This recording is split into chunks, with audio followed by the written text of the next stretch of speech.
सबको नमस्कार। दिल्ली के अंदर अब धीरे धीरे कोरोना की स्थिति बेहतर होती जा रही है। उसी को देखते हुए पिछले हफ्ते से हम लोगों ने अनलॉक करने की प्रक्रिया शुरू की थी। ये ज़रूरी है कि अगर कोरोना की स्थिति बेहतर हो रही है तो अर्थव्यवस्था को वापस पटरी पे लाना भी बहुत ज़रूरी है। पिछले हफ्ते हमने कंस्ट्रक्शन वर्कर्स और फैक्ट्री, ये दो सेक्टर्स खोले थे। पिछले एक हफ्ते से कंस्ट्रक्शन एक्टिविटीज़ और फैक्ट्री दोनों खुले हुए हैं, लेकिन कोरोना की स्थिति अभी कंट्रोल में है। पिछले 24 घंटे में लगभग 400 के करीब केस आए हैं। 500 से भी कम हो गए अब केसेस। 400 के करीब केसेस आए हैं और 0.5% के करीब पॉजिटिविटी बची है, संक्रमण दर बची है।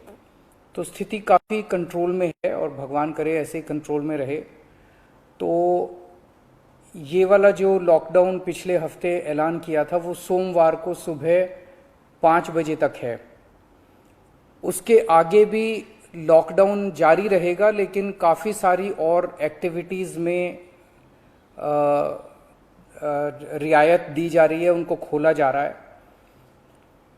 एक तो जितने बाजार हैं, मॉल्स हैं, उनको खोला जा रहा है ऑड इवन के बेसिस पे, कि आधी दुकानें एक दिन खुलेंगी, आधी दुकानें दूसरे दिन खुलेंगी, आधी दुकानें एक दिन, आधी दुकानें दूसरे दिन।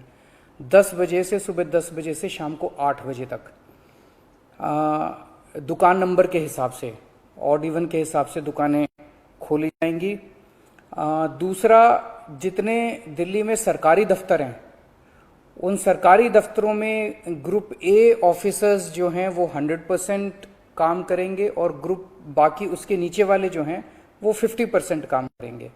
लेकिन जो एसेंशियल सर्विसेज में काम करने वाले कर्मचारी हैं वो 100% काम करेंगे और हर एचओडी डिसाइड करेगा कि किसको एसेंशियल सर्विस कहना है और किसको 50% करना है और किसको 100% करना है। जितने प्राइवेट ऑफिसेज हैं उन सभी प्राइवेट ऑफिसेज में 50% मैन पावर के साथ वो खोले जा सकते हैं और लेकिन कोशिश करेंगे कि ज़्यादा से ज़्यादा लोग वर्क फ्रॉम होम करें और अपने प्राइवेट ऑफिसेज कोशिश करें अपने टाइम को स्टैगर करने की, कि ताकि सब लोग एक साथ सड़क पे ना आए। दूसरी चीज, जो स्टैंड अलोन शॉप्स हैं और जो एसेंशियल सर्विसेज प्रोवाइड करने वाली शॉप्स हैं वो ऑड इवन के बेसिस पे नहीं, वो रोज खुलेंगी।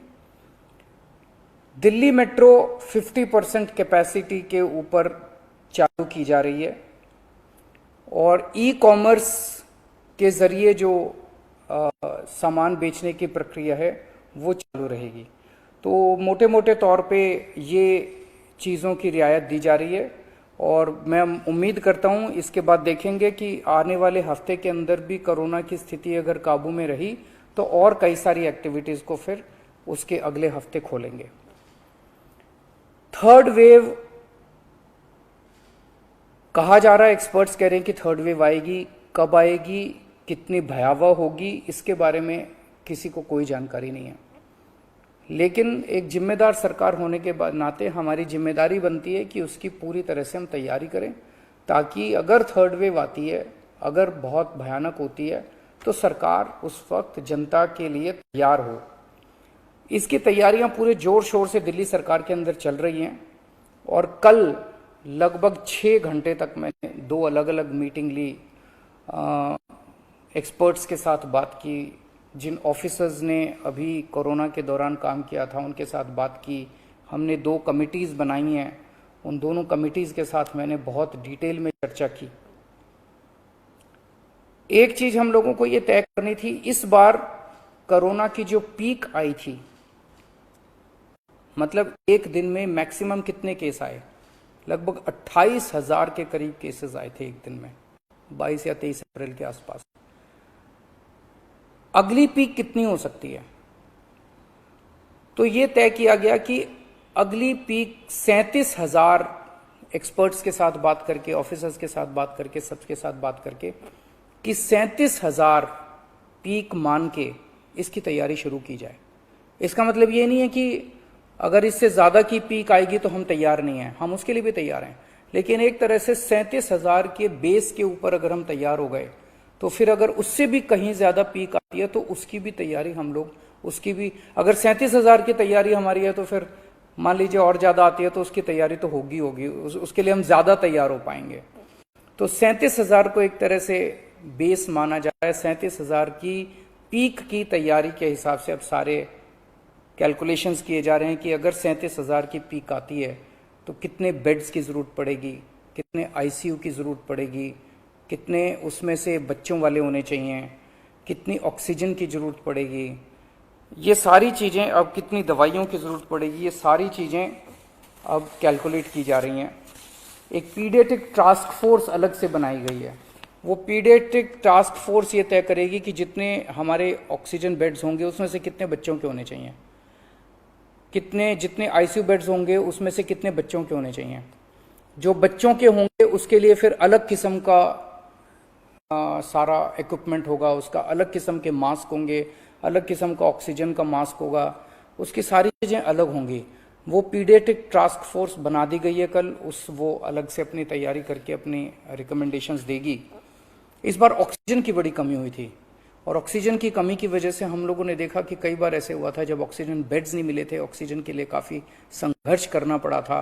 अल्टीमेटली अपने को सुप्रीम कोर्ट के इंटरवेंशन के बाद केंद्र सरकार के सहयोग से अपने को ऑक्सीजन मिली, लेकिन जब तक ऑक्सीजन नहीं मिली तब तक दिल्ली में त्राही त्राही मच गई थी।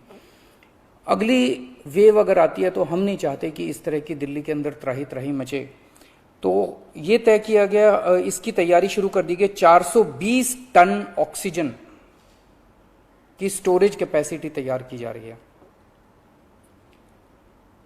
इंद्रप्रस्थ गैस लिमिटेड से बात की गई है और उन्हें 150 टन ऑक्सीजन प्रोडक्शन का प्लांट, 420 टन ऑक्सीजन तो स्टोरेज कैपेसिटी क्रिएट की जा रही है और 150 टन ऑक्सीजन प्रोडक्शन करने के लिए उनको प्लांट लगाने के लिए कहा गया है। उन्होंने कहा 18 महीने लगेंगे, लेकिन जो भी है शुरुआत कहीं ना कहीं तो अपने को करनी पड़ेगी।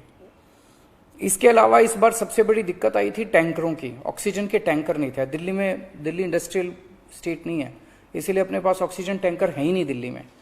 तो 25 ऑक्सीजन टैंकर्स खरीदे जा रहे हैं ताकि अगर इस तरह की दिक्कत आए ऑक्सीजन की तो हमारे पास अपने टैंकर होने चाहिए। 64 छोटे छोटे ऑक्सीजन के प्लांट्स लगाए जा रहे हैं, वो ऑलरेडी लग रहे हैं और हमें उम्मीद है कि अगले कुछ हफ्तों के अंदर, 1-2 महीने के अंदर ये 64 ऑक्सीजन प्लांट्स लग के तैयार हो जाएंगे। अब ये जो हमने डिसाइड किया कि 37,000 केसेस की पीक के हिसाब से हम काम करेंगे, तो उसके हिसाब से तय किया जाएगा कि कितने ऑक्सीजन बेड्स की जरूरत होगी, कितने आईसीयू बेड्स की जरूरत होगी। उसके हिसाब से फिर तय किया जाएगा कितने ऑक्सीजन सिलेंडर्स की जरूरत होगी। जैसे अभी थोड़े दिन पहले हमने 6,000 सिलेंडर चाइना से इंपोर्ट किए थे, तो और कितने ऑक्सीजन सिलेंडर्स की जरूरत होगी और कितने ऑक्सीजन कॉन्सेंट्रेटर्स की जरूरत होगी। अगले आने वाले 1-2 महीने के अंदर ढेर सारे ऑक्सीजन कॉन्सेंट्रेटर्स दिल्ली सरकार खरीदने जा रही है। दवाइयों को लेकर 2 अहम निर्णय किए गए। एक तो ये कि इस वेव में ये देखा गया कि व्हाट्सएप खूब तेजी से, व्हाट्सएप के ऊपर दवाइयां खूब तेजी से प्रिस्क्राइब की जा रही थी और उसके ऊपर मतलब बात फैल जाए कि ये दवाई बड़ी अच्छी है तो पूरे समाज के अंदर, पूरे शहर के अंदर, पूरे देश के अंदर उस दवाई की अफरा तफरी मच जाती है। तो एक डॉक्टर्स की और एक्सपर्ट्स की टीम बनाई जाएगी। अगर किसी दवाई की डिमांड होती है तो वो डॉक्टर्स एग्जामिन करके बताएं कि इस दवाई से कोरोना में फायदा होगा कि नहीं होगा। अगर डॉक्टर कहते हैं होगा तो सरकार उस दवाई को मुहैया कराने की कोशिश करेगी, और डॉक्टर अगर कहते हैं कि ये दवाई बिल्कुल बेकार है, इससे कोरोना में कोई फायदा नहीं होगा और लोग इसके पीछे भागना बंद करें, तो जनता को उसके बारे में जागरूक किया जाएगा कि इस दवाई के पीछे भागना बंद कीजिए। एक ये। दूसरा, जो जो इंपॉर्टेंट दवाइयां हैं उनकी लिस्टें बना ली गई हैं, उसका कितना बफर, कितना स्टॉक चाहिए होगा उतना बफर स्टॉक क्रिएट किया जाएगा। एक्सपायरी डेट्स किस दवाई की कितनी है, एक्सपायरी डेट्स को ध्यान में रखते हुए उन सभी दवाइयों का बफर स्टॉक क्रिएट किया जा रहा है ताकि अगर जरूर, और प्राइवेट अस्पतालों के भी आदेश दिए जा रहे हैं कि वो भी अपने बफर स्टॉक्स इस तरह से तैयार रखें ताकि अगर महामारी आती है तो हम उसके लिए तैयार रहें।